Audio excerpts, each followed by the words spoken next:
Okay. Hi, everyone. This lecture introduces the method of ideological criticism, which is a more critical and less structured method of rhetorical criticism that provides a general framework and enables you to take a number of creative approaches to rhetorical artifacts. Foss gives us a set of general steps to follow, but there are really a bunch of ways that critics engage in this type of work. Typically, critics use a framework of ideological criticism and bring in outside concepts and theories to anchor and focus their analyses. So in this lecture, we'll cover the general framework of ideological criticism, as well as a few key concepts that will be important to understand. Then we'll go over the general steps to take when doing ideological criticism. And we'll end with a discussion of one more specific approach that you might take to ideological criticism. So we obviously have a lot to cover, so let's jump right in. All right, what does ideology mean? So ideological criticism focuses on the relationship between rhetoric and ideology. And a good place to start is with this question: what does ideology mean? So Foss gives us a basic definition and then provides a nicely nuanced discussion. So let's go ahead and unpack this definition. An ideology is a system or pattern of beliefs, values, assumptions, norms, and expectations shared by a group.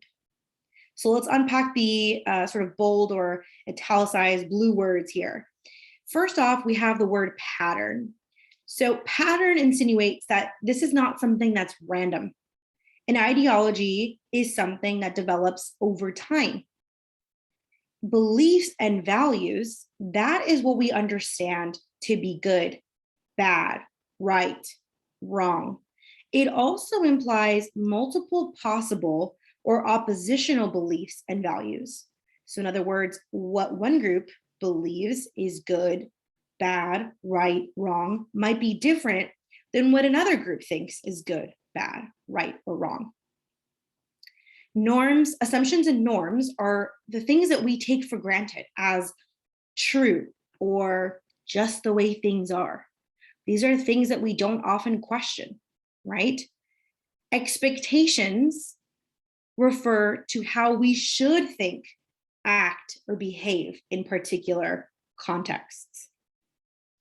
Ideology is like a lens that focuses our perceptions and shapes how we see the world and the people in it, including ourselves. So Foss provides a bunch of examples of ideologies, right? And here we can think of plenty of them, but in particular, to name a few, we have religion, for example. So Christianity would be an ideology, or Islam would be an ideology. Patriotism, nationalism, conservatism, liberalism, consumerism, right, which is something that we discussed with the first MAE. Also socialism, capitalism, pretty much all the isms, right, can be characterized as ideologies. Also vegetarianism or veganism, feminism, patriarchy, matriarchy. These are all examples of ideologies. Because an ideology is a system or pattern of beliefs, it stands to reason that beliefs, values, assumptions, norms, expectations are formed first, then over time develop into an ideology, right? Capitalism didn't just spring out of nowhere. There was first the belief in competition in a particular type of economic system. Then came the formulation of the ideology and system of capitalism.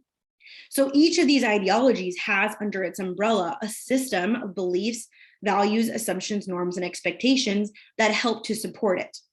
So let's take patriotism, for example. Some things that fall under the umbrella of patriotism in the United States are the belief that citizens and residents of the US should be devoted to and should actively support the interests of that country, valuing the country's defining symbols, such as the flag and the national anthem, the norm of participating in national rituals, such as pledging allegiance to the flag, singing the national anthem, the expectation that people should stand and maybe even remove their hats when doing these actions, and the assumption that speaking against these symbols or the country they represent when injustices are committed is equivalent to being unpatriotic or even anti-American. Right? So ideologies shape the way we perceive the world and shape the way that we act within it, including how we understand and treat others and ourselves, often in ways that are unacknowledged or implicit. So implicit, meaning the opposite of explicit. So this is not in your face. Implicit means subtle. Implicit means often we don't recognize it, right? So through our process of ideological criticism, I'm going to ask you to try to recognize it, to try to expose where and how ideology through the use of rhetoric is communicated, how it's manifested, and ultimately what type of interests, values, assumptions, norms, and expectations are represented by that ideology, and whose interests do they serve. So let's continue. What is the relationship between ideology and rhetoric? So ideologies are formed through the ways in which we communicate about the world. When we speak and act with symbols, we make meaning for the stuff that exists and happens. And through this meaning-making process, we build knowledge of what we understand to be good, bad, right, wrong, false, true, etc. So in that way, ideology is rhetorical, and by that same token, rhetoric is ideological.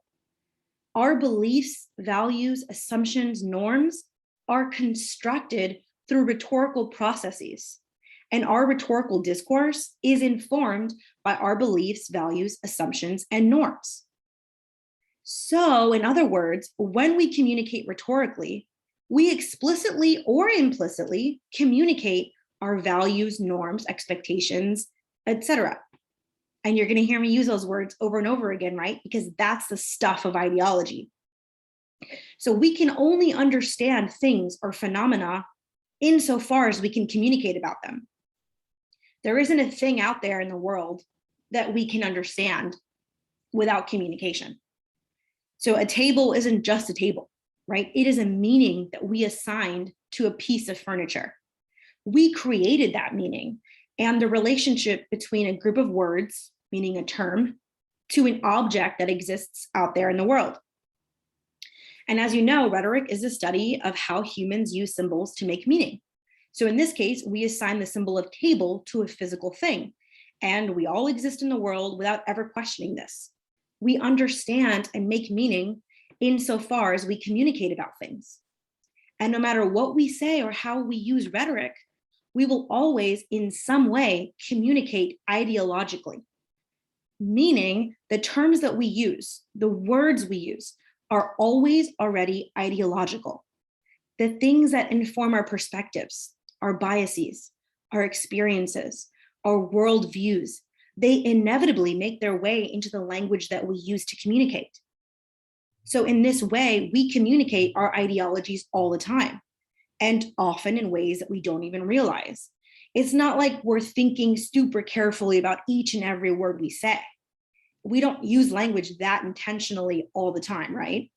But that's exactly why we do need to examine how ideologies seep their way into rhetorical artifacts and figure out how to make those ideologies visible. So we're going to discuss how we can actually do that.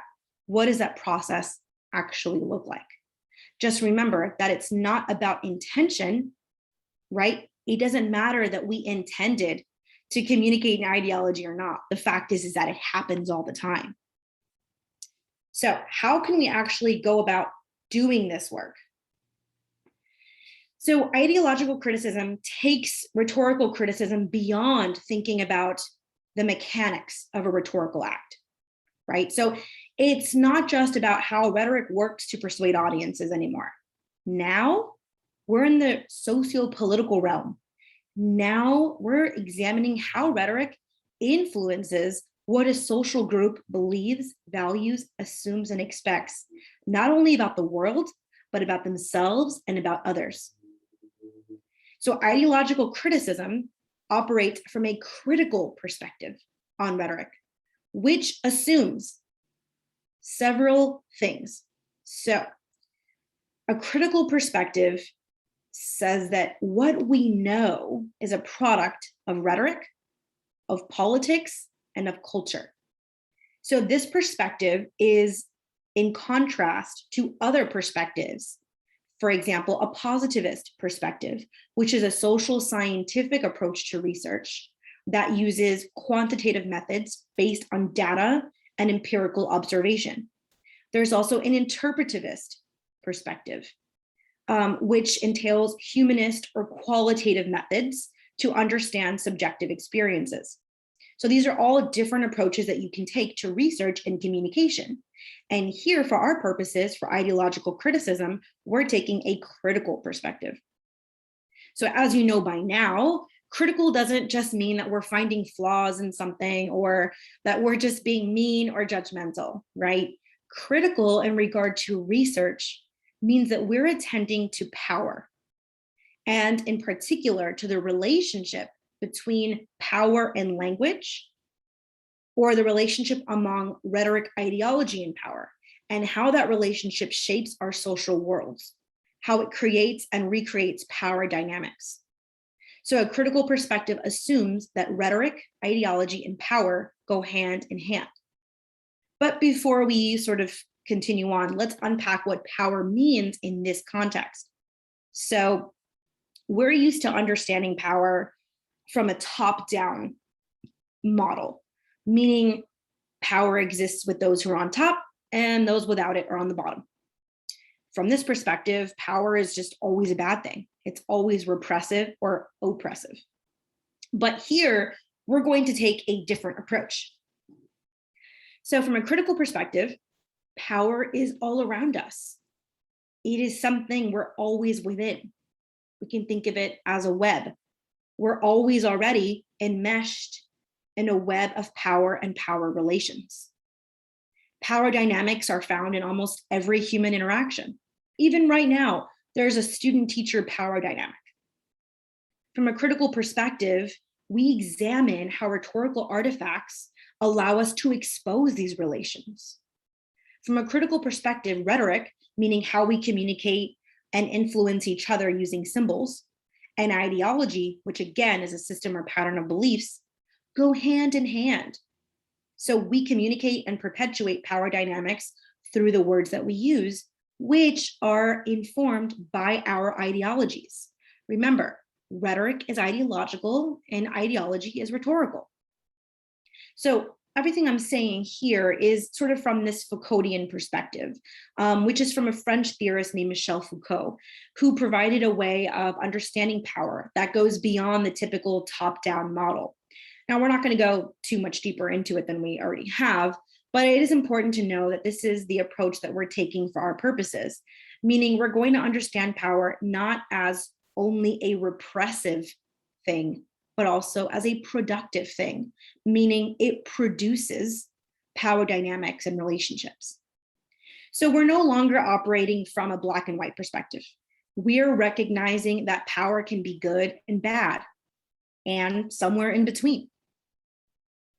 So rhetoric and our material realities influence one another significantly, right?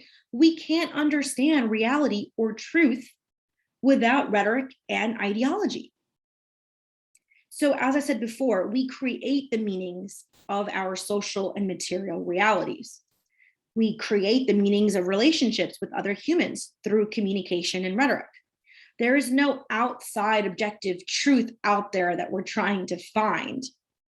Rather, we are trying to understand how we come to know what we know and why we as a society have come to see certain things and certain groups of people as right and good, or as bad and wrong. And ideologies, as you can imagine, are most powerful when they're communicated subtly. So sometimes ideology is in your face, right? It's explicit. but other times it's more subtle. So we can take, for example, different political ideologies. So if you're watching a speech delivered by Donald Trump, it's pretty obvious that you're going to find a conservative ideology, right? Through the way that he's communicating, what he's speaking about, the words that he's using, etc. If you are watching a speech from President Joe Biden, you are likely going to find a liberal or a democratic ideology, right? So it's pretty easy when it comes to outright political speeches or outright political campaigns what ideology exists there, right? But ideologies are most powerful when it's not explicit. So think about advertisements and how they make you feel about yourself. So for example, in an advertisement for makeup, it's not like the makeup companies are explicitly outright saying, hey, you're ugly. Why don't you buy our makeup and it'll make you look better, right? It's not that explicit.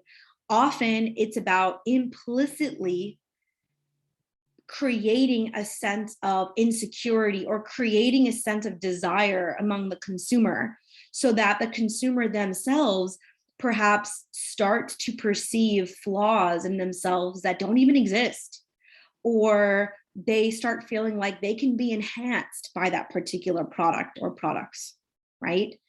So ads, commercials, political campaigns, these are often where ideologies are communicated. And of course, they do make great artifacts. But it's not just in consumerist artifacts or in outright political discourse that ideologies are found. Oftentimes, ideologies are communicated in places that we wouldn't even expect, right? Like Disney movies or social media posts. These are things that we don't often question, right? We just sort of passively consume these things. Yet here in rhetorical criticism, I'm asking you to question these things. So doing ideological criticism involves investigating how rhetorical artifacts explicitly and implicitly promote or resist particular beliefs, values, assumptions, norms, and expectations, because that's the stuff of ideology. Ideological criticism also incorporates and applies concepts from specific branches of critical theory to focus on a particular aspect of ideological power. So there are additional theoretical perspectives that help critics attend to a particular genre of ideology, right? So for example, feminist theory helps critics to investigate how an artifact promotes or resists particular beliefs, values, assumptions, norms, and expectations regarding gender. Critical race theory helps critics to investigate how an artifact promotes or resists particular beliefs, values, assumptions, norms, and expectations regarding race and racism. And you can continue on from there. For example, queer theory helps us to focus on sexuality. Marxist theory helps us to focus on consumerism and capitalism. Post-colonial and decolonial theories help us to focus in on colonialism. Crip theory helps us focus on disability, and so on and so forth. So if you have any experience, perhaps taking an ethnic studies class or a women and gender studies class, right, and you have experience with the types of perspectives that I just mentioned, it is helpful if you choose this particular method, ideological criticism, for your final essay, and you want to focus on a particular issue or social problem, these perspectives that you may have experience with will help you to hone in on that particular social issue or problem. But at the heart of this type of criticism is this question: how are dynamics that privilege dominant groups and oppress marginalized groups, how are these dynamics normalized, reinforced, or resisted? So you can see here how we're taking a sort of social justice approach. And a critical approach to research often will help you to do that. All right. So this brings us to our next point, which is about dominant ideologies, right? So there are multiple, often competing ideologies in all societies, but some ideologies are dominant or hegemonic. So you might have seen or heard this term before, hegemony, right? Hegemony is the systematic privileging of particular beliefs, values, assumptions, norms, and expectations to the extent that they often go unquestioned. So systemic or systematic, this implies a system of privileging that's reflected in our legal, economic, social, and political spheres over a sustained period of time. So let's just continue on with this example of patriotism, right? Patriotism is a great example of a hegemonic ideology. So if you grew up in the US, you were probably raised to stand and say the Pledge of Allegiance and sing the national anthem, respect the flag, to support the military, to take pride in being a citizen or resident of the United States, and so on. And these behaviors were reinforced by many of our parents, our teachers, perhaps our religious leaders, the media that we watch, and also just by seeing other people doing them all around us. And so we too tend to do these things without questioning them, without thinking twice, until something happens or someone says or does something to call them into question. I mean, come on, the American dream, that's something that we're all taught to believe in and to value, right? And there are many other types of hegemonic ideologies too.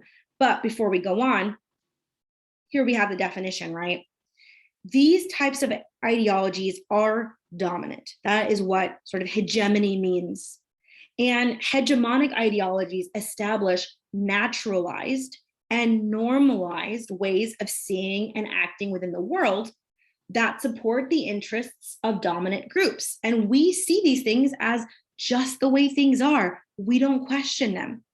So one of the ways that you might have heard the term hegemonic is when thinking about gender, like hegemonic femininity or hegemonic masculinity, right? So some dominant or hegemonic beliefs about gender include, like, if you're talking about hegemonic masculinity, that would be sort of the dominant way that we're taught to understand masculinity, which is that masculinity is something that's possessed by males, that they have to be providers and they're the dominant ones in a relationship and they're more aggressive, and men are from Mars, women are from Venus, right? We're just so different. Our brains are different. Everything is just so different about men and women. And hegemonic femininity would be similar in the sense that these are the things that we are told that women should be, the things that they should value and should do and should expect, like being feminine, right? Or wearing heels, wearing makeup, doing our hair, all of that stuff. And when we don't do those things, when a girl is a tomboy, for example, it's seen as going against the grain. Like, why are you doing that? Don't do that. Or when a guy wears like a dress or something, why? That is not masculine, right? It sort of becomes this whole issue. Why? Because it's not the dominant way of understanding things. It's not hegemonic, right? Because hegemony is about just the way things are, the things that we just don't question. And the same thing can be said with other types of ideologies, hegemonic ideologies, that is. So hegemonic ideologies are reinforced through institutional and everyday discourses, right? So what does this mean? Institutional basically just means institutions. And what are institutions? Institutions are basically the pillars of our society. So schools, universities, hospitals, prisons, places of worship, these are all institutions, right? So hegemonic ideologies are reinforced through institutional and everyday discourses. So continuing on with our example, patriotism, you can see how it is reinforced. For example, if you grew up in the United States and you went to a public school, as many of us did, you were taught that at a particular time in the morning, you had to stand up by your desk and put your hand over your heart and face a flag that's in the corner of a room and recite a series of words. And you have to say it out loud. And if you don't do all that, then you get in trouble, right? Things are changing now, but still, you do get in trouble. You have to do these things. And that is literally what it means for an institution to reinforce a hegemonic ideology, right? Or when there's a prom and a woman wants to go to the prom with another woman, and the teachers and principals say that's not allowed. Here you can see hegemonic ideology of heterosexuality being reinforced through an institution, right? You're literally not allowed to do that. Why? Because it's just not the way we do things, right? So these ideologies are upheld by the laws, policies, and norms of established institutions, and the ways that we speak and act in accordance with those laws, policies, and norms. In other words, it's not always that we have to rely on institutions to punish us. Oftentimes, we are policed and punished by the people around us, right? We sort of reinforce these norms with each other. We call it out as we see it. That's what happens when people bully kids because they're boys and they like to play with Barbies or something, right? Like from a young age, we police each other. The ways that we speak in our everyday discourse reinforces hegemonic ideologies. So this is what it means, right? Hegemony, this systematic privileging that occurs over time to the extent that we don't even question it. And if you're wondering, I don't think it is enough to ask or explain a phenomenon and say, well, that's just the way things are, right? So in this class, and for this particular method, I'm going to ask you to question that stuff, right? To call it out. Why do we believe these things? So can we resist hegemonic ideologies? Yes, but right, we're not robots. So we're not completely controlled by hegemonic ideologies, but we do have some agency to resist, right? But it is important to understand how hegemony and resistance work together, right, as forms of power. Hegemony is absolutely a way in which the status quo continues to remain, right? So I don't mean to sound in any way, shape, or form conspiratorial, because that's not at the heart of what I'm trying to say here. But hegemony and hegemonic ideologies are the stuff that continues.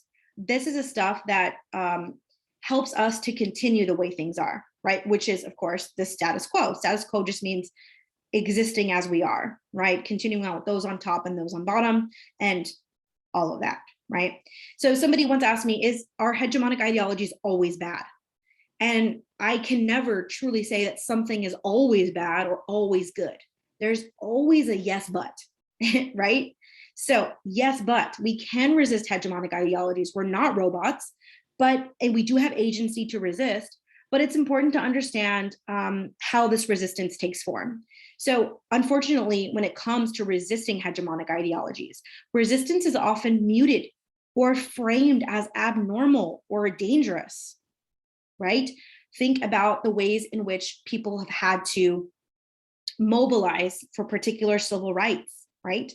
Today, it's very common for people to invoke Martin Luther King Jr., right? And especially in regard to how they believe there are good ways to protest racism and inequality. So it's common for people to invoke the nonviolent civil disobedience of the 1960s civil rights movement, right? But at the same time, at the time of Martin Luther King Jr., he was one of the most hated men in America. He was literally assassinated, right? He was not looked at as, look, everyone, here's the best way to protest. That did not happen until recently. So at the time, he and his beliefs, right, in literally equality was framed as abnormal. It was framed as dangerous, right? Same thing when it comes to gay rights or any other types of human or civil rights. At one time, giving women the right to vote was seen as abnormal. It was seen as radical, right?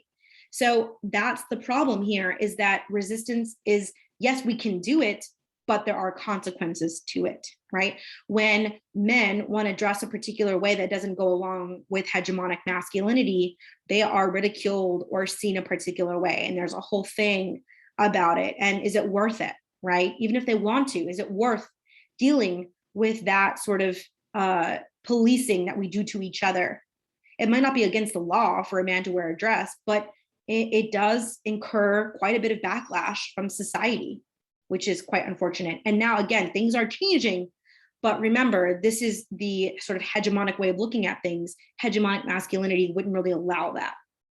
So when a person or a smaller group of people attempt to resist a hegemonic ideology by pushing against a related belief, value, assumption, norm, or expectation, that resistance is often pushed to the side or ignored or talked about as if it's ridiculous or dangerous. And we saw this years ago, right? When professional athletes began to kneel during the national anthem at sporting events. At first, many people tried to just ignore these displays. And when they became too difficult to ignore, many people began to frame these people as unpatriotic or downright anti-American, which is interesting. And so as resistance grows and becomes more powerful, it's common to have moderate elements of hegemonic ideologies. It's common to have moderate elements incorporated into hegemonic ideologies, while more radical elements are framed as dangerous or extreme.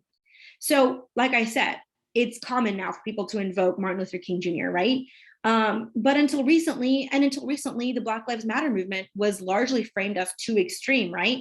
But now we have companies coming out with commercials and campaigns, right, that say, hey, we know we haven't said anything about this for the past like 10 years, but we support BLM.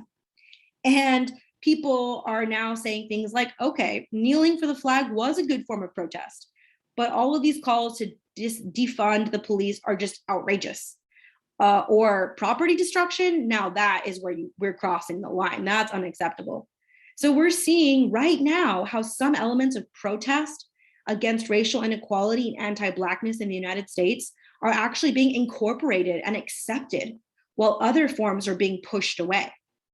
You can even see that with particular advertisements, right? There are now like woke advertisements that incorporate moderate elements of resistance to sort of frame themselves as a particular way. Do they believe it? I don't know. But regardless, now these things are more accepted and mainstream, and other elements are continuing to be framed as radical. So resistant ideologies, in reality, resistance and hegemony go hand in hand like this, right? So activists and movements will call for people to resist what's been problematically accepted as normal, natural, and just the way things are. And that resistance will initially be ignored, and then it'll receive pushback, and then some compromises will be made. And activists and movements will then switch it up and say, cool, you support this form of protest, or you made this change to law and policy. Now let's talk about what else you need to be doing. And the cycle continues and repeats. So large-scale social change and progress are typically slow moving because of this cycle. And ultimately, power will always exist. So it's not about escaping it and finding some sort of utopian freedom, but it's about continuously working against injustice in whatever form it takes and whatever forms it evolves into. Now, of course, if you are resisting an ideology, then it stands to reason that resistant ideologies can only be formed in relation to hegemonic ideologies. So you see here how they kind of rely on each other. So the point in all of this is that you can resist hegemonic ideologies, but you can't necessarily escape hegemony, power, or ideology at large, right? Let's say we amazingly get to this point where we have no racism, no sexism, no classism, right? No bullying. Then the hegemonic ideology would be equality, which is not bad, but regardless, it becomes dominant. So we can't ever get away from these things, but we can make them better. And especially when making it better allows others who previously weren't to be free.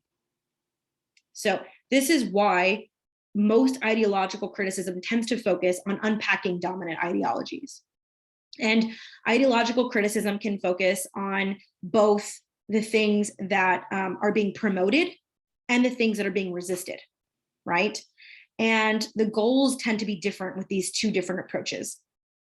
So most people doing ideological criticism are doing it because they believe strongly that there are problems with the dominant ideology. And so the goal of the critique is to expose how dominant ideologies function in an effort to change them.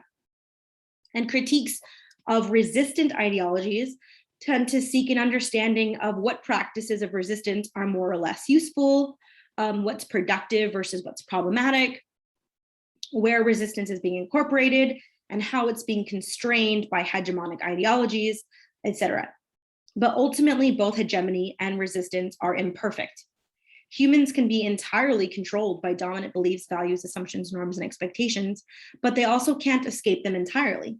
And so ideological criticism helps us to unpack how both hegemony and resistance function through discourse. All right, so the goal of ideological criticism, I was sort of getting into it a little bit a minute ago, but ideological criticism is a method that enables us to analyze how power mobilizes and functions through communication. So regardless of perspective, the general goal here is the same. Ideology is often hidden, and ideological critics use rhetoric to make claims about what beliefs, values, assumptions, and norms are being promoted or resisted in particular contexts. So, ideological criticism, the goal is to identify and make visible the ideology implicitly promoted by discourse via analyzing rhetorical artifacts, to explicate the role of rhetoric in creating and sustaining that ideology, to uncover the ethical, political, social implications of ideological rhetoric, and to illuminate possibilities for alternatives to create a better world. Now, I know that might sound lofty, but these are truly what is at stake here, right? Ideological criticism helps us to analyze how hegemonic beliefs, values, assumptions, norms, and expectations are subtly reinforced through language, imagery, and other symbols. And ideological criticism also enables us to analyze artifacts that attempt to resist hegemonic beliefs, values, assumptions, norms, and expectations, to reveal the possibilities and limitations of rhetorical resistance.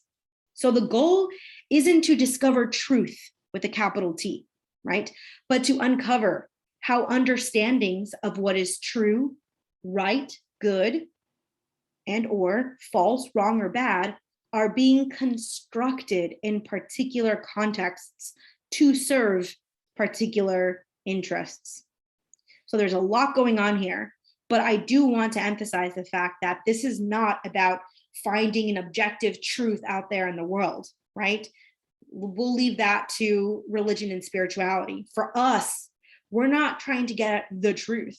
We're just trying to get at how rhetorical artifacts using rhetoric, right, rhetorical discourse, how ideologies are manifested through their use of rhetoric, to expose it, and if it's problematic, to hopefully change it, right? So the goal is not to find an ideology and then debate that ideology, right? No, we're talking about artifacts. So we're going to talk about a little bit about artifact selection and how you would go about analyzing one of these artifacts using this particular method. So what types of artifacts are most appropriate for this type of criticism? You could start with an interesting artifact or an interest in a particular ideology, and then find an artifact that represents that ideology. But remember, as I was just saying, you are analyzing the artifact, not the ideology. So ideological criticism is an inductive process that makes claims about the beliefs, values, assumptions, norms that are promoted or resisted by particular artifacts. And often it concludes by connecting those beliefs, values, assumptions, and norms to a larger ideology that may already have a name or a label, or may warrant the creation of a new name or label. So you can't analyze a feminist ideology or a patriarchal ideology by investigating one artifact, but you can reveal how one artifact promotes beliefs, assumptions, values, and norms rooted in feminism or patriarchy. And now this, of course, is all in relation to your final essay if you choose to use this particular method of criticism. Although it is my favorite and I think the best, it is hardly ever used, probably because it seems a little bit difficult. But if you do choose this particular method, almost any type of rhetorical artifact that has a connection to an important social issue, problem, or controversy would be appropriate. So speeches, commercials, advertisements, campaigns, social media content, news footage is particularly good, social movement or protest rhetoric, et cetera, right? Now, I will say, though, that the best artifacts have subtle, implicit, or hidden ideological elements. So, for example, if you were to say, I'm going to do ideological criticism and I'm going to analyze this speech by Trump, and then your claim is Trump has a conservative ideology, that wouldn't really be good enough, right? That's not the point, because our point here is not to be Captain Obvious, right? We're trying to dig deeper. We are trying to get at these subtle meanings. Now, students before have used the metaphor of like subliminal messages, right? And again, I don't love that metaphor, but it is helpful in the sense that I'm asking you to dig deeper, right? So this is going to entail a close textual analysis, which you should be used to doing, right? In other words, attending to particular words, phrases, how many times they're said, how they're framed, what they mean, right? There's a big difference, and in fact, an ideological difference in saying a riot versus an uprising, right? A thug versus a protester. These are very, very ideological laden or heavy terms. And yet we use them all the time without really thinking about them, right? There's a difference between saying pro-life or anti-abortion. There's a difference between all of these things. Words mean things, right? So it's really important that you think carefully when thinking about your artifact. If you're choosing this method of criticism for your final essay, please do not just Google ideological commercials or feminist commercials. That's often, unfortunately, people's process. But instead, right, pay attention to what types of discourses are circulating in this moment. Watch the news, watch TV, pay attention to social media, and work organically to find an artifact with this process. And remember, you are analyzing the artifact, not the ideology. In other words, you are analyzing that commercial. So for example, I often get essays, if they are about ideological criticism or they're using this method, I often get essays that are about the Gillette commercial that came out a couple years ago. It's called The Best a Man Can Get. Many of you have probably already seen it, have heard about it, or already written about it. It is quite an interesting artifact, but what people tend to do with this is say, here's this artifact, it's resisting hegemonic masculinity. The end, right? But again, we are sort of wanting to dig deeper here.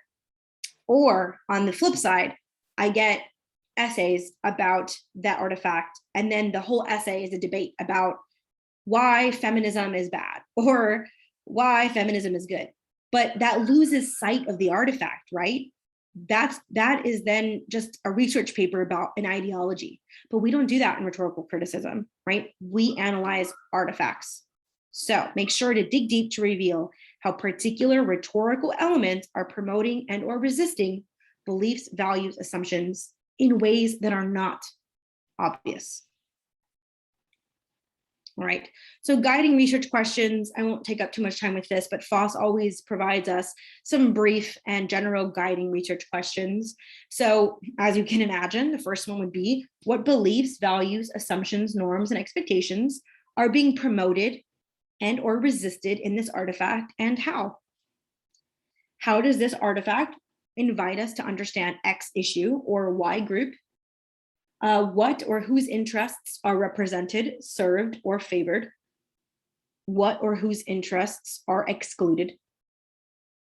And what does the ideology suggested by this artifact invite us to do? How does this artifact direct us to perceive and act in relation to the larger issues that it addresses? So these are things that you can help guide your analyses when it comes time, for example, to the final essay. Now, when it comes to the MAE, I'm going to have similar types of questions, but of course the artifact is already chosen for you, so it's going to be a lot simpler. And the MAE that I have for you that we'll discuss in just a couple minutes is quite a good one, I think. And there are many beliefs, values, assumptions, norms, and expectations that are being promoted and resisted, but I wouldn't say it's so subtle in that it would be difficult. It is, I think, quite easy to perceive them. But again, you're going to be looking at it from a rhetorical perspective, which is going to be always a little bit more complex than if you were just watching it as a passive consumer, not interested or invested in making these types of claims or analyses. In the interest of time, I'm going to continue on. So the steps of ideological analysis. Unfortunately, there really are no set steps of ideological criticism, which can make ideological criticism difficult for beginner critics. So Foss does give us a set of recommended steps, which you can adjust and modify.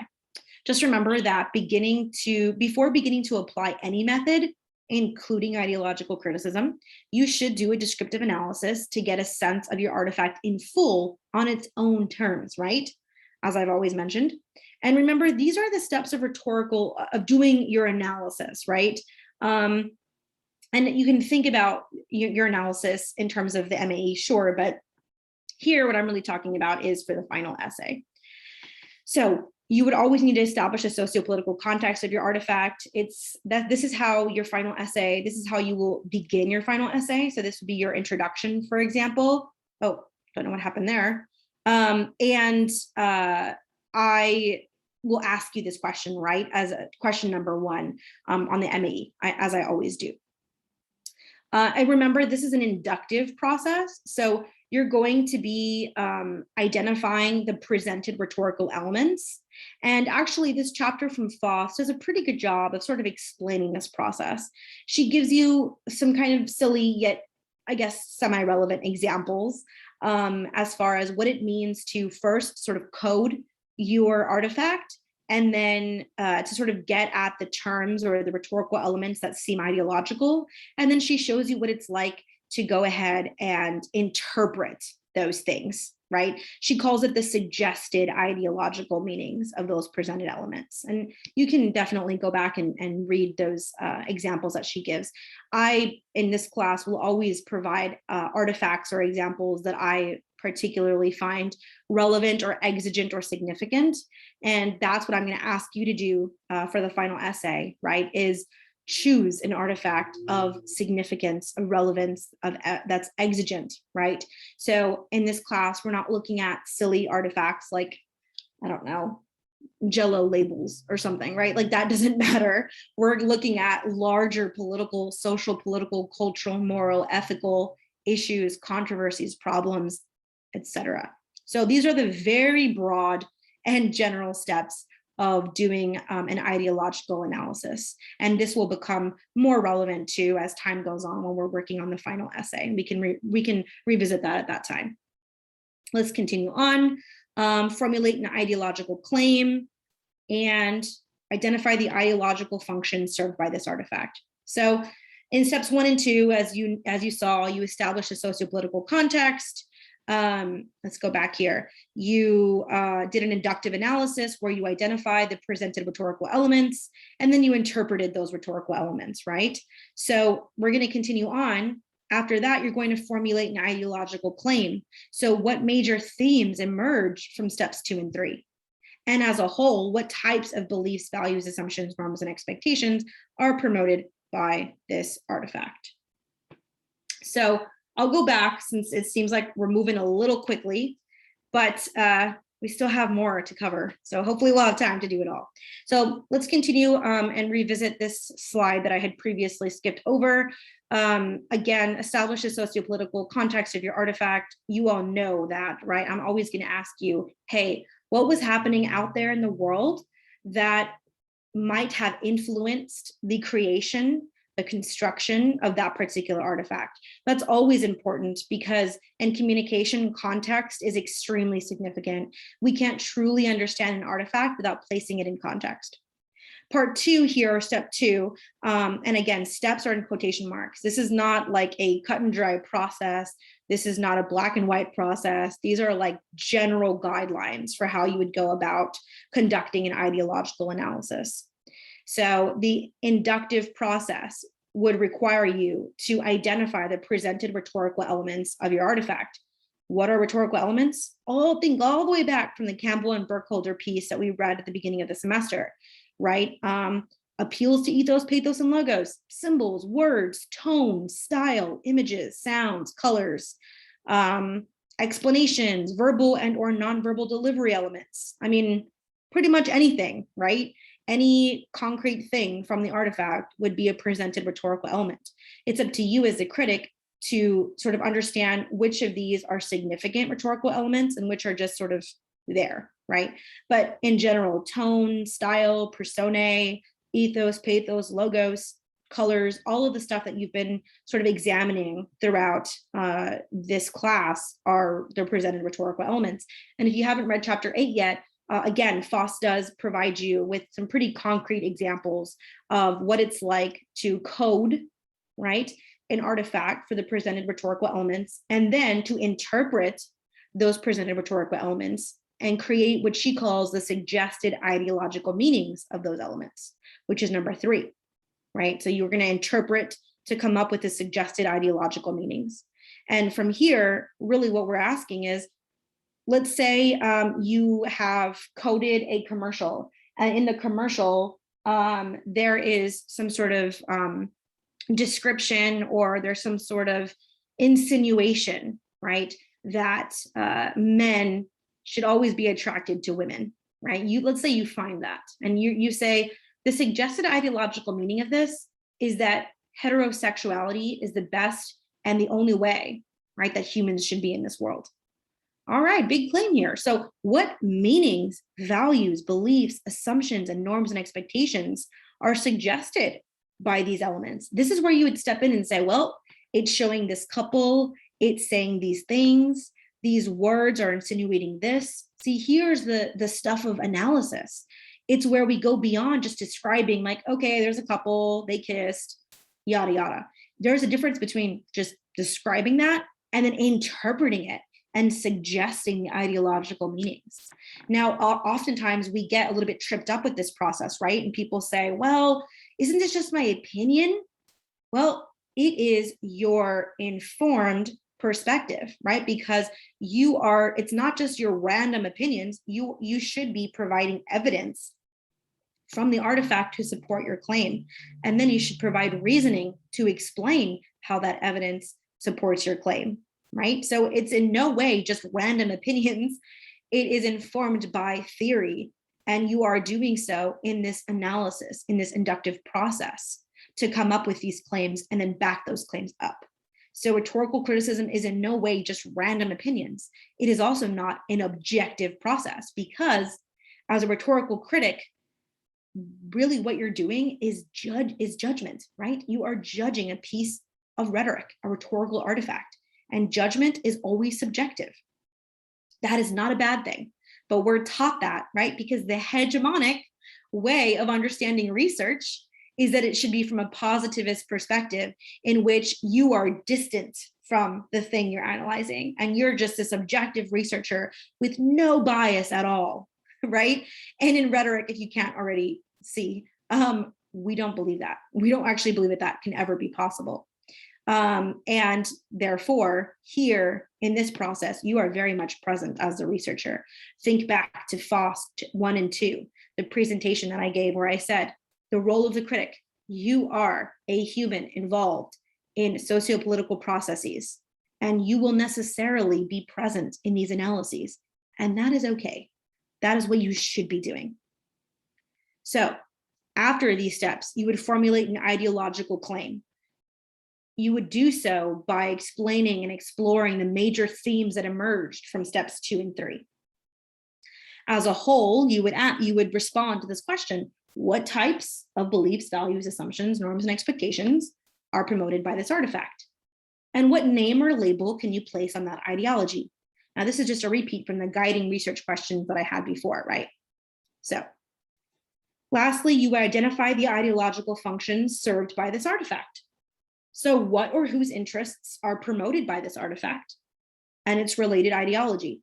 So, let's say that you have understood all of these processes, right? You've done it all, and you have an artifact, and you say this artifact, the name or label that you're placing on it is, let's say, capitalism, right? Because at the heart of it is like a consumerist ideology. So identify the ideological functions served by this artifact. Well, whose interests are promoted by this artifact? Probably the company that stands to profit from it, right? What are the implications of this ideology's presence in public rhetoric? Who does it advantage? Who does it disadvantage? How does it direct us to understand and act in response to the larger sociopolitical situation? Well, if you are looking at this artifact, this is sort of the last process. This is like the extra mile that you go to ensure that you're answering the so what question. So you found out that this artifact has a capitalist ideology. So what, right? What can we learn from this? What can we do from here? It's often very difficult to get to this point, but I do hope that we get there at some point. And you can see that I have been trying to sort of lead us there in the MAEs. You can even think back to MAE number 3 in the last question. It did ask, what are the implications, right, of this type of celebrity using this type of rhetoric, right? In other words, I'm trying to get us there, right? Who does it advantage? Who does it disadvantage? How does it direct us to understand or respond to larger sociopolitical situation? And again, this is all a little bit more relevant for the final essay than it is for the particular MAE. Regardless, the MAE that we'll be working on for ideological criticism will ask us to consider these particular questions. So you'll see them again. Now we have to move on. So this next piece here is about ideographs or ideographs, however you would like to say it. So you might have seen this term if you took COM 300, and you might have seen it written in this particular way with a greater than and less than sign. So ideographs can also be thought of as a virtue word, and they are frequently used in political discourse that uses an abstract concept to develop support for political positions. So such words are usually terms that do not have a clear definition, but are used to give the impression of a clear meaning. So an ideograph in rhetoric often exists as a building block or simply one term or short phrase that summarizes the orientation or attitude of an ideology. So ideographs are powerful words and phrases that signify abstract values with which most members of a society can identify. These are the building blocks of ideology. So some really notable examples include, for example, liberty, freedom, democracy, rights. And rhetorical critics use the chevrons or these angle brackets of greater than and less than sign. They use them to mark ideographs because without marking them, they tend to just sort of go into the background, fade into the background. And the whole point, as you know, of ideological criticism is to expose ideologies. So by using the chevrons, the greater and less than signs around the ideograph, you are able to call attention to it. It's a little odd, I know, and we're getting into some interesting territory here, but I do find this tool, this ideograph, as very helpful. You can think of an ideograph as an analytical tool in which they are the building blocks of ideology. So an ideograph is usually culturally based. It is an abstract word or phrase that's drawn from ordinary language. It's not, ideographs are not like weird, crazy terms, right? There's things that we use all the time. That's the point. They are super powerful words that are very abstract that we use all the time. Freedom, liberty, right? Justice, rights. Big, big terms that are heavily weighed in our society. And we tend to believe that we all know what it means. But often it is so abstract that the word has kind of lost its meaning, right? And it serves the ideograph. It serves a purpose, and often it's a political purpose, right? Now, the term ideograph was coined by rhetorical scholar and critic Michael Calvin McGee in 1980. And he described the use of particular words and phrases as political language in a way that captures, as well as creates or reinforces, particular ideological positions. So McGee sees the ideograph or ideograph as a way of understanding how specific concrete instances of political discourse relate to the more abstract idea of political ideology. And we can define ideographs too as sort of political slogans or labels that encapsulate ideology. So the underlying logic of ideographs is commonly unquestioned. So here we have again the idea of hegemony, right? These are things that everyone would tend to agree. So for example, freedom as an ideograph. This is one of the most famous ideographs. If you look up like what an ideograph is, you'll often see people pointing to freedom. So everyone would tend to agree that freedom is a good thing, right? However, the practical meaning of ideographs is often a point of disagreement and division. So what freedom means and how to uphold or restrict it in any given situation is actually up for debate. So everybody might say, yeah, I know what freedom is, and it's a good thing. However, when it comes to the debate of freedom of speech, all of a sudden freedom means something different, right? All of a sudden, some people say it is literally the freedom to say whatever the heck I want. And that other people would say, actually, no. Or sure, you can say whatever you want, but that doesn't mean freedom from consequences.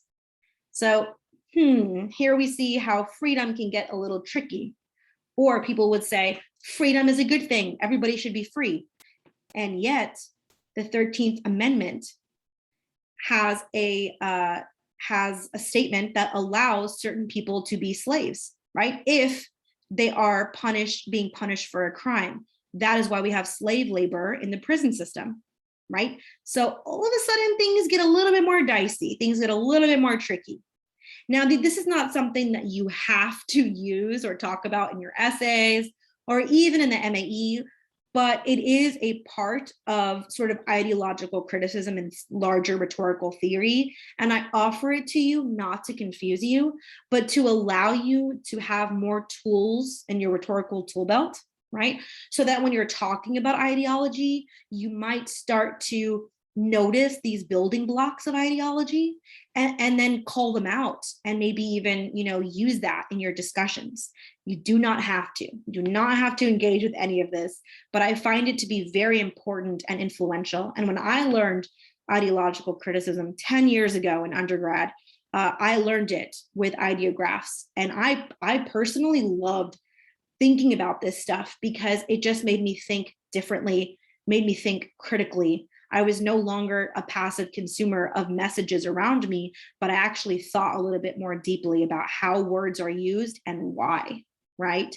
And so there is a supplemental article that I have online that you may read if you wish.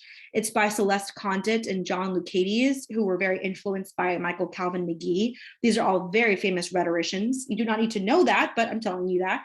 And they explain, quote, ideographs represent in a condensed form the normative collective commitments of the members of a public. And they typically appear in public argumentation as the necessary motivations or justifications for action performed in the name of the public. So ideographs are common in advertising and they're pretty common in political discourse as well. You can think of, there are many other ideographs, right? I gave you a couple: freedom, liberty, rights, and rights too are one of those interesting words. Everybody would tend to agree, rights are great, right? We should all have rights. And yet there has been historically in this country quite a debate over who is allowed to have rights and who isn't, right? Or if everybody should have rights, who should be limited and why? So that's why we have people in our society who are US citizens, but do not have the right to vote, right? In other words, felons. They serve their time in society, but they still cannot vote. They do not have that right anymore. So you can see here how rights even sound like, sure, we all know what that means. But practically, the practical meaning, that can often be a point of disagreement and division. And again, you can see why these types of building blocks of ideologies are often found in political discourse and argumentation and debate, because they're these big, powerful words and phrases that signify these abstract values.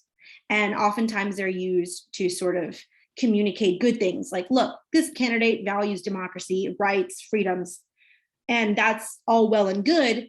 But as rhetoricians, we think a little bit deeply and say, what types of rights exactly and freedoms does this person really agree with or serve? So I know that this is going on quite long, but let's just try to get through this real quick. So again, and this is actually going to be statements that I've already made in this last slide. So common terms, characteristics of ideographs are that they're common. They're usually found in political as well as everyday discourse. Again, these are not words that are specialized or really technical. They're not elitist. They're not like jargon that only a select few would understand. No, there are things that we all understand. Again, rights, freedoms, liberty. These are all things that we all know, right? They're simple things that are yet so complex. We are very used to hearing ideographs in everyday language, but they're also still likely to strike our ear or our eye when we encounter them. They're the types of terms that evoke some sort of value-based commitment, which often feels like an emotional or heartfelt response, right? And ideographs must be understood in their appropriate cultural context. So meanings are culture bound, but that same ideograph may be used in different ways across different cultures. So freedom, it means something different in the United States than it does in India, for example, right? It means something different in the Middle East versus in Mexico. There are these big things that everybody across the globe might have a sense of, but it doesn't mean that they're applied in the same way, right? And often we actually run into problems when we try to use our understanding of something and apply it to other cultures. So for example, in the United States, it's common and accepted for women to wear whatever the heck they want, right? Which is great. However, sometimes it becomes a problem when we view others in different countries and we say, oh, look how oppressed they are. They can't even wear a bikini, right? Well, you are applying your understanding, your culturally bound understanding of freedom to a completely different culture that is not bound by the same values, assumptions, norms, and expectations. You see? So it's really important to have particular contexts to understand the context in which something is stemming from.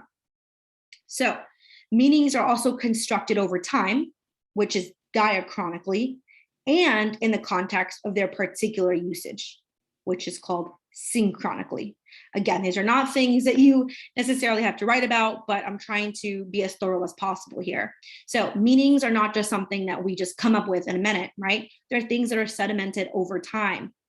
They are patterns, right? And systems that develop across time. Ideographs also sort of often rationalize behaviors and beliefs, right? So this is why we can often rationalize war and violence by saying or appealing to the ideograph of freedom, right? It wasn't war for oil, it was Operation Iraqi Freedom, right? Now, I'm not saying this is good or bad or right or wrong. I'm just saying this is how we typically communicate in US society. These words are often used to rationalize behaviors and rationalize beliefs. This is how we can use the term, for example, or the ideograph of family values, right? When we invoke that term, that's often used to rationalize the idea that same-sex couples shouldn't get married, and so on and so forth. And ultimately, ideographs represent struggles over meaning. Ideographs demonstrate how a single word or phrase can become attached to multiple practical meanings and underscore the power of naming and labeling and definition. These are things that imply struggles, that imply contested viewpoints, right? And I'll end it there. So ideological criticism is something that is critical. It's something that entails particular ways in which we can understand power and its relationship to language and its relationship to rhetoric.